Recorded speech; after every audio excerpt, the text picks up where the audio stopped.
Hey guys, I just wanted to shoot a video. I gotta be honest, I've been looking all over YouTube and the internet to try to find something that would work with the trucks that I drive. I keep doing searches. I even looked on Google for slip seat boxes for those of us truck drivers out there that we're in and out of a different truck every day, and that makes it really hard to have a CB radio that's worth a crap in the truck. And I actually kind of came up with doing this on my own, because everything I found on the internet and YouTube basically is for a driver assigned to a truck, and he or she is in that truck full time. And so they basically, whether it's the Freightliners or the Western Stars or whatever kind of truck you're in, those are mainly what I've been dealing with. But this could go for any truck out there. It just depends on your particular setup. But what I did is I slapped together this. This is called a slip seat box. It's made by K40. I did notice I don't think they were real big sellers, to be honest with you. I don't know why more truckers haven't jumped on this, but I'll be honest with you, it's a really cool setup, and at the same time, this was a kind of a pain in the ass to put together. I can tell you about the things that I had to go through to put this together. I mean, mounting everything just right in there to where it comes up in the windows. This is actually meant to have the CB here. I've got that in the place where it would normally be.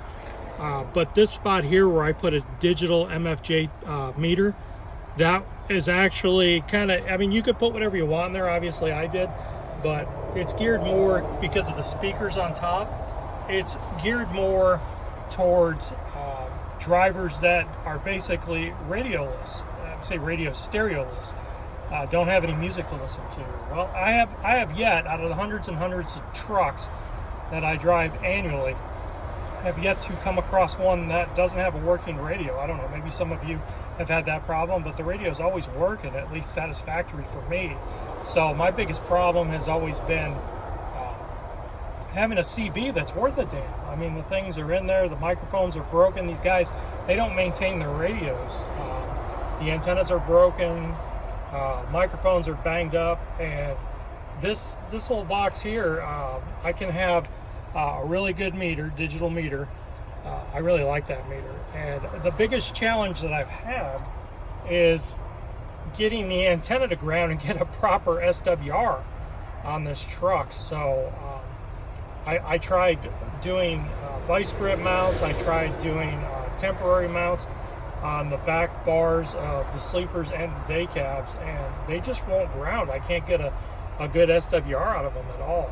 So what I did was my wife just kind of looked at me, and she saw the antennas on the side of the truck, and she's like, well, why don't you use those? And I said, well, simple.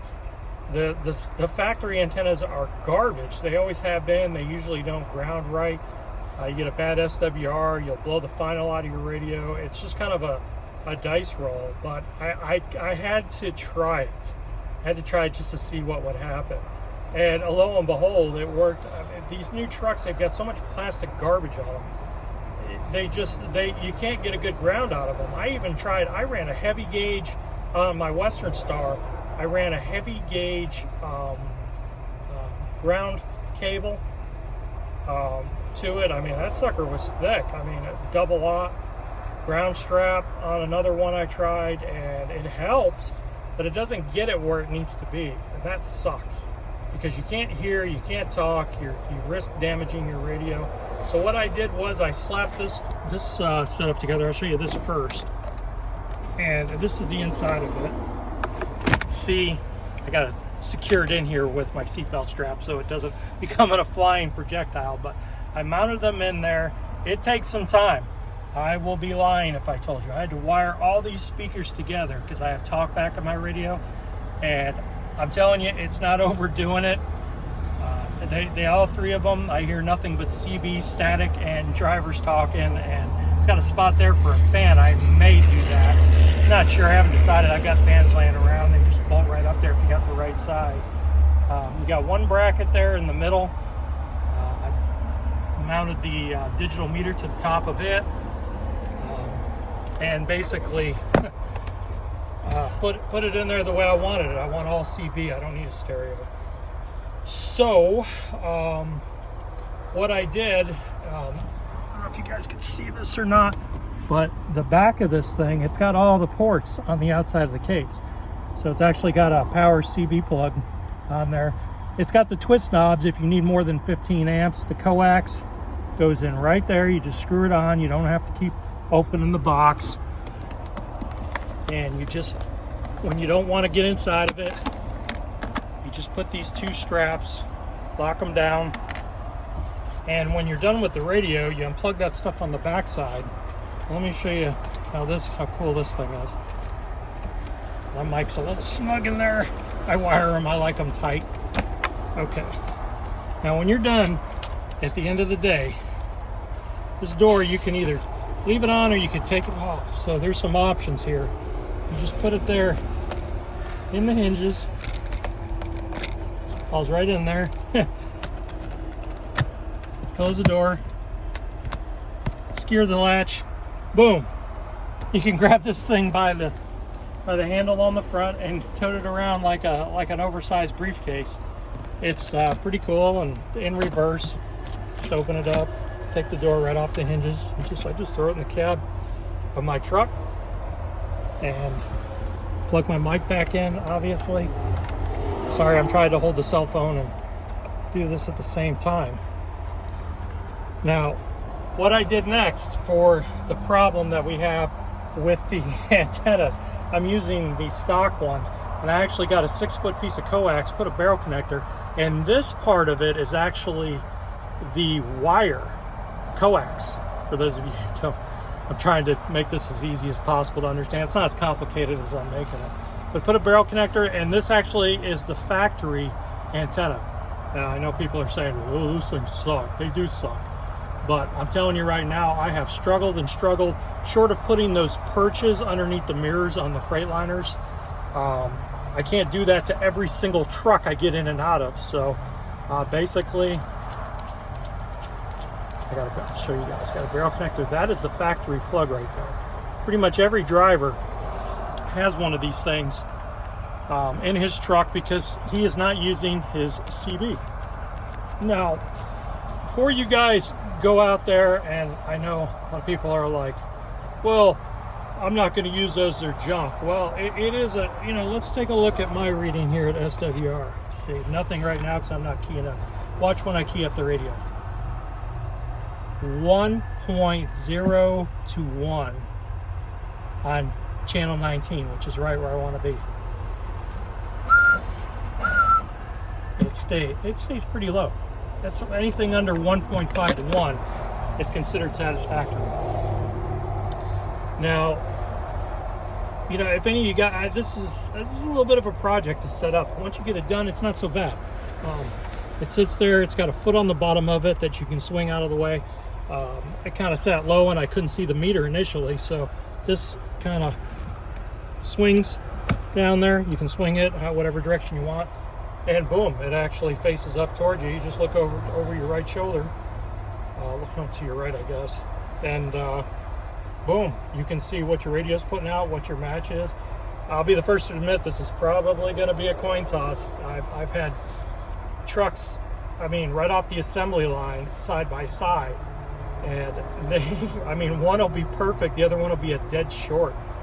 But like I said, before you guys go chopping your antennas off out there, for those of you who do have assigned trucks, I'm going to tell you right now, I know this for a fact, the Freightliner and the Freightliner Cascadias, and probably the whole Freightliner line, and the Western Stars, and probably some other trucks out there, they actually use the CB antennas to bring in your stereo signals for your AM/FM stereo. So before you go disconnecting those or cutting them off, because you say they're junk or I can't get them to match or whatever, leave them up there. Try a different antenna. I was actually going to go so far as to get a Tram 1499 antenna, which is about a 3.5 foot antenna, and mount it on there. It's one that you don't have to ground. You got to have at least 50 foot of coax. And I was going to try mounting it to the back of the cab with some kind of quick connect, slap it on one of the bars on the back of the sleeper or something, and I tried this, and it seems to be working okay. This radio is peaked and tuned. It's got talkback in it. I did it all myself, and I am utilizing their antenna. So, and it seems to be getting me by. I had one the other night. It had a bad match on 19. I'm not getting out there and trimming antennas and matching these things. If you get a bad match on there, you know, if you don't have an SWR meter, I mean, you could use the meter on the radio to check your SWR. Most of you guys know how to do that. If you don't, ask me, I'll help you. I don't trust these things personally. I trust this a lot more. This thing does not lie. I've had this on my base. I've had it on mobiles. MFJ makes a great digital meter. I've had this thing for years and years and years, and it does a good job. It's got this radio here. It's got the weather band on it. I figured, you know, I had a bunch of radios laying around that I bought. I buy used radios, fix them up, do whatever the drivers need done to them to get them to talk the way they want, whether they want talk back or don't want talk back. They want them tuned, whatever the case is. I try to help them out. But these days, CB radios, you know, it's for truckers. I mean, so many of these new punks, I guess we'll call them punks, come out of truck driving school and they think they know everything and they don't know shit. So that's a story for another video though, but I personally think that CB radio, it is that important to me. I've had one on every truck I've ever driven for the last 30 years, and I feel like, you know, I'm leaving the house without, you know, my pants on or something if I don't if I don't have a CB. It's just, I want to hear what's going on. I need to hear what's going on. I need to be able to communicate myself if I see something, what's going on. And to me, it's just that important. It's worth the aggravation. It's worth the headache. There's a lot of shit talking on there. I mean, realistically, a stock radio like this, even with a tune job, you've got a range of 2 to 3 miles. The antennas on the trucks, some of them I noticed, the Freightliner Cascadias, they have 2 antennas on the top. Some of them only have 1. It's hit or miss. You never know what you're going to get until you actually plug into it and see what you got. And this particular one I'm in right this second, it's working the way I need it to work. It's just channel 19 is one. If I go up to channel 40, yeah, it'll be. I'll show you guys what I mean. It's perfect on 19. Let's go to 40 though. So channel 40, yeah, 2.31, not good. That's not good. That means, well, let me see if I can find the forward and reflect. Unless I don't use, there it is. Forward and reflect. So there it is on 19. Forward and reflect. It's all forward. So if we go to 40, it gets bad. Yeah, not good. So, I mean, this is a relatively simple setup. Like I said, it's not as bad as it sounds to set it up. The biggest pain in the ass for me for this was just mounting this in here to where it was nice. When I got this, like I said, this is a K40. They come in different sizes. Some of them are real tall. I don't need a stereo in here. I want my radio and I want my meter. I want to know this thing is working. So I just picked this one. Like I said, weather band has what I need. I want to listen. I can get weather down here. So you can tell I'm in South Florida. Just to around 30 knots. Speeds 4 to 6 feet. Get the National Weather Service. Period 6 seconds. Tandy, during a hurricane, you can kind of hear what's going on. Most of it is just the boat forecast, so it's better than nothing, though. You know, get a hurricane or whatever, and you need to know what the hell's going on. If 19 ain't got nothing going on, and everybody had more brains than you did and went in and found a shelter or stayed home with their family, then you could listen to that, or people on their base stations or whatever. But I didn't want to do a real long video on this. Just wanted to kind of show you guys what I came up with here. And this is kind of a neat setup. It is a little bit more luggage to tote around with you. Like I said, once you get, if you don't mind Yeah, I think this thing cost me, I think I got it on eBay. It was new open box. I think I paid 120 bucks for it. It was, yeah, 120 bucks and then 20 bucks for the shipping. So I got 140 bucks in it.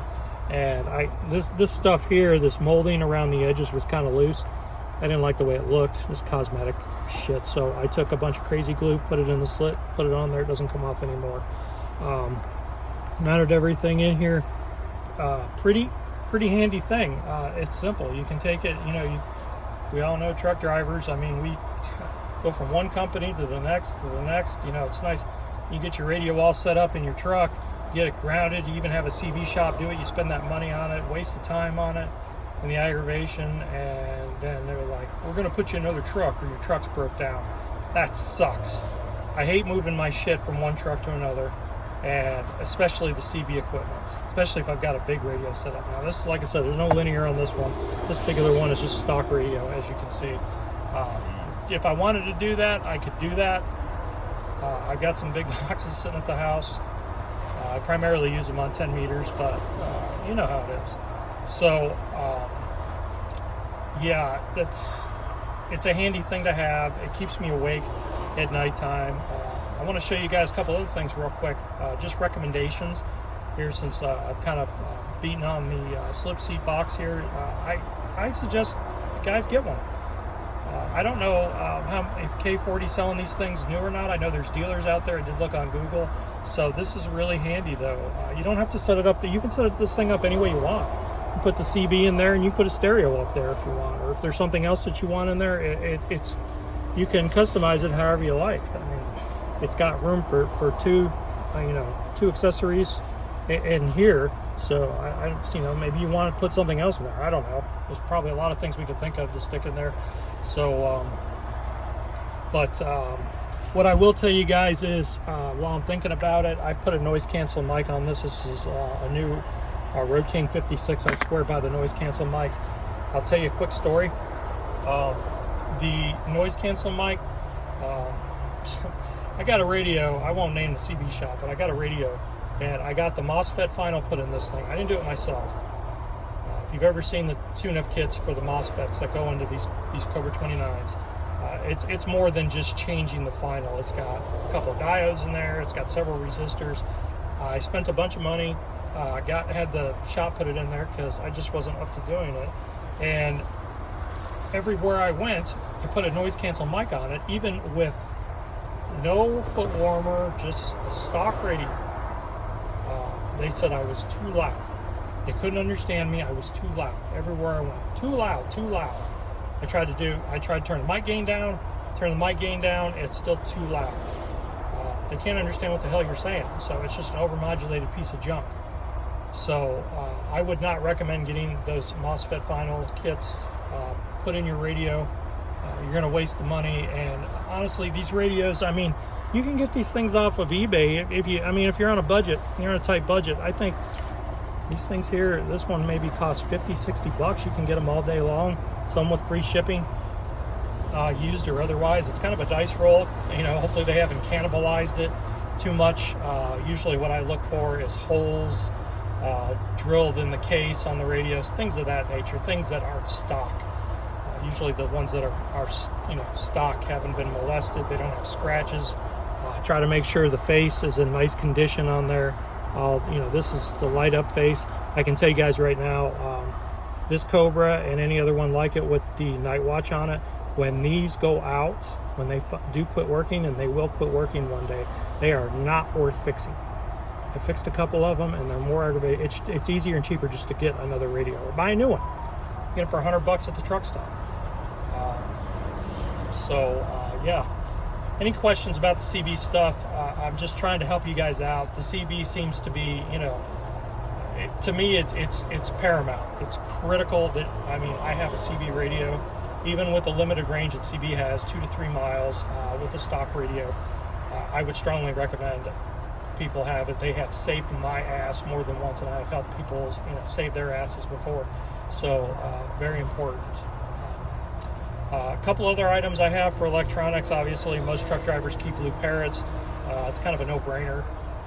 Blue Parrots are great for using cell phone. They're noise canceling. You can almost hang your head out the window and talk on a Blue Parrot noise canceling mic. They are great. They are the trucker's favorite, hottest seller. One thing I also keep too, you can see here, they keep cameras in their trucks. So one facing the driver, me, and then one facing forward. Well, there's a huge problem with these onboard cameras. Now, these don't have any sound to them, or so they say. But the problem is the resolution is crap on these things. Had a couple incidents over the years where, I'll give you an example. I was up by Orlando one time, and there was a road rage incident that happened. A couple vehicles in front of me. I don't know what happened, but 2 vehicles in front of me. All of a sudden, these guys got out and started tearing the door, trying to tear the doors off, tear the molding off this guy's car. I don't know why he just didn't drive, but the police got involved. They got my truck number because I was 2 back and asked if I had a camera. Well, at the time, we had those, I forget the name of the system, but you had to squeeze the buttons on them to activate them. Otherwise, they were bump activated. And of course, when the police reviewed the footage, it was such low resolution, they could not get the license plate off of the vehicles, that they were the people of interest, I guess, if you will. So, yeah, these things they're very, very low resolution, very low quality. I also had an incident in a truck that did not have a camera in it, and I had a random, I should say, female. I got my truck number, I got my trailer number, and called in and said I was cussing at her, I was swearing at her, I was hanging out the door. You know, luckily after they called me up, they're like, "Are you out there arguing with somebody?" And I'm like, "No, why?" And they said, "Well, some woman just called in, gave us your truck number, and said you're hanging out the door, hanging out the window, and cussing her out." And I'm like, I don't know what the hell she's talking about. I haven't had any words with anybody, and if I did, I'd be the first to admit it, which I really didn't. I had no idea what this person was talking about. So maybe it's a person who just had an ex that worked for the company I was working for at the time. I don't know. Could be any number of things. They might just hate the company. They might have got hit by one of the drivers. Who the hell knows? But these cameras are very low resolution. So what I did, I got my own camera. It's much smaller than theirs. It's a high resolution camera, 1080i. I've had this thing for a few years. It won't die. I've had to put a couple of cigarette plugs on it. But as long as the light is red there, it's recording. Always recording. It's got timestamp and date. You just have to check it once in a while to make sure when you unplug it, it just plugs in with the cigarette lighter. And then my final toy here is my GPS. Now, this is a Garmin, I think it's 760 Diesel, D-E-Z-L. It's got the lifetime maps. I've had this thing for so many years, it just will not die, knock on wood. I took this thing when I was driving truck and doing recovery over in Iraq and Afghanistan, and it would work over there. It didn't have the maps, but I mean, I was in Kuwait, I was in Iraq, and this thing worked. I mean, you could see a truck, a semi, out in the middle of the desert. Like I said, it didn't have the roads because it didn't have the, all the maps here like this one has, but I keep it on elevation so I know, basically how high my antennas are. That's why I keep it like that. I always wait till I get to the highest point, try to reach out as far as I can. So it's pretty handy for that. You can set these things so any way you want. They're customizable. If you just get in here, if you don't know what the hell you're doing, just get in here and start pushing buttons and like anything else, and it'll start working. See, that's about it. This setup here, I forgot to mention, I mentioned the cigarette plug. This also works on a cigarette plug. So everything in here is mobile, coax, and when I'm done with it, unplug the coax, unplug the CV, put the door on, throw it all inside the box, and have a nice day. Grab it by the handle and take it with you. Throw it in the car or whatever. This, like I said, I could not find anybody. I saw slip seat boxes on YouTube, people that were selling them, and these things were fucking massive. I mean, to put these in my truck, I mean, this thing, I mean, it would have to be, probably this tall. I mean, probably 3 or 4 of these things. And I'm like, I don't feel like lugging that damn thing. with me, so I went this route, and I'm actually glad I did. So this is a good suggestion for those of you who are in that position. If you're in a different truck every day, give this a shot. It's worth it. Like I said, I'll help you any way I can. It's nice having a CB. It's, you know, it's pretty quiet out there these days, but get into the right areas, or I guarantee you, like most super truckers do, they wait until you get to an accident and the interstate's backed up, and they finally turn on the radio then. Guys who've been around long enough, what's going on? What's the holdup? That's the only time they ever turn on the radios, if at all. So give it a shot. Hit me up in the comments if you got any questions. I'll help you guys any way I can. Like I said, can't emphasize that enough. The electronics, I'm a little bit of a princess when it comes to getting my truck. I want to make sure I've got the right tools for the job. If anybody wants to pull any false shit like the one female did, or another story real quick, I was hauling fuel down in Tampa. I was about to go over the Sunshine Skyway Bridge. Anybody who knows that bridge has been across it, and I was going 65 as fast as that truck would go, and I got hit in the ass end at 100 miles an hour by some drunk drivers, and it blew my super single off my truck, off my trailer. I had 5 compartments of gasoline, 8,700 gallons, and the damn they turned around when Florida Highway Patrol got out there. They wouldn't admit who was driving. Everybody's pointing the finger at everybody else. I needed a tire. It blew my taillights off and almost punctured the tank. Came another inch and it would have. There would have been a lot of gasoline leaked all over the highway. So, and then they turned around and they tried to sue me. I got stuff delivered to my house saying, you know, we want your insurance declarations. They went and got some ambulance chaser, and they tried to say I was swerving all over the road. Well, guess what? My camera might be forward facing. It was on at the time. And I didn't have my stereo on. I didn't have any noise in the cab. I was just kind of in the zone, and this camera caught me driving in a perfectly straight line, just doing my thing, cruising along to my next stop. And as soon as they saw it, they said, well, you're swerving and you hit them. No, I didn't. And it had the timestamp and the date on there, so very handy. As soon as they saw that, they're like, nope, we're not representing you anymore. I just threw it at the company at the time and said, you guys deal with this, and they didn't have to do much, because I had that night, you could see where I got hit. I go, whoa, holy shit, you know, felt it hit hard, and I was in the right lane. So I mean, this thing caught it. This thing has caught a few things. You'd be surprised what you catch. You wish you had a camera rolling. So this thing has definitely been handy. The GPS have paid for itself over and over and over again. So I strongly suggest that if you have the means to get them. I think back, I've had this thing for a few years now. I got it at Best Buy. You can see the model on there. What is that? DC4 Uniden. It's stable, other than having to replace a couple of cigarette plugs on there. It works. So I hope this helps you guys out. I'm just kind of showing you what I do, you know, with the radios and stuff, because I don't see anything out there as far as helping slip seat drivers. I see a lot of assigned truck stuff, like I said, that doesn't help me at all. So any questions, hit me up in the comments, and I'll be glad to help. Stay safe out there.